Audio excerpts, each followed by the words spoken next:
Question quiz.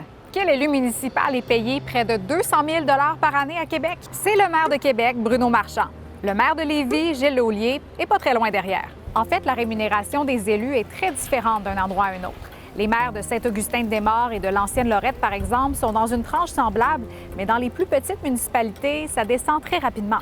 Du côté des conseillers municipaux à l'Hôtel de Ville de Québec, ça varie aussi beaucoup, entre 96 et environ 156 000 Le salaire d'un élu est composé de sa rémunération, d'une allocation de dépenses, à Québec, c'est près de 20 000 par année, et parfois d'une rémunération provenant d'organismes, comme des agences municipales.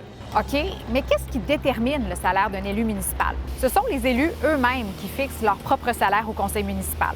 Avant 2018, leur salaire était déterminé par la taille de la municipalité, mais la loi a été amendée pour laisser plus d'autonomie aux municipalités. Plusieurs choses peuvent être prises en compte, comme la compétence des élus, le temps consacré à la fonction et la capacité de payer des contribuables, notamment. On a vu qu'il y a eu à ce moment-là des augmentations substantielles dans le traitement des élus dans certaines villes à géométrie variable, mais on ne peut pas dire que c'était sans rapport total avec les défis. Longueuil est un bon exemple. En 2018, le salaire des élus a largement augmenté. Ceci dit, la mairesse Catherine Fournier avait promis en 2021 d'abaisser son salaire de 65 000 si elle était élue. Elle l'a fait. Elle gagne aujourd'hui 210 425 par année.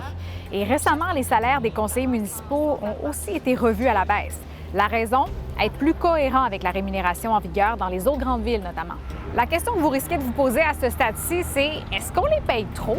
C'est une question qui est toujours délicate. Si on prend l'ensemble, en fait, des élus, dont plusieurs dans des plus petites municipalités qui travaillent à temps partiel, souvent, ce ne sont pas des gros salaires que ces personnes-là reçoivent. Et il y a aussi ce contexte politique qu'on doit prendre en compte dans la mesure où la politique municipale a de la difficulté à se renouveler. Et dernière chose, il y a souvent une grande disparité entre le salaire des maires et celui des directeurs généraux des municipalités. C'est particulièrement le cas à Québec. Ça s'explique d'abord par la nature de leur rôle.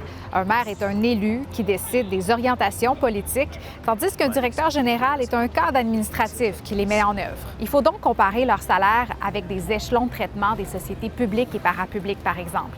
D'ailleurs, c'est pas rare que des hauts fonctionnaires du gouvernement du Québec vont avoir des rémunérations de plus de 300 000 par année, par exemple. Dernière question quiz pour la route. Qui est l'élu le mieux payé au Québec? Sans grande surprise, c'est l'actuelle mairesse de Montréal, Valérie Plante.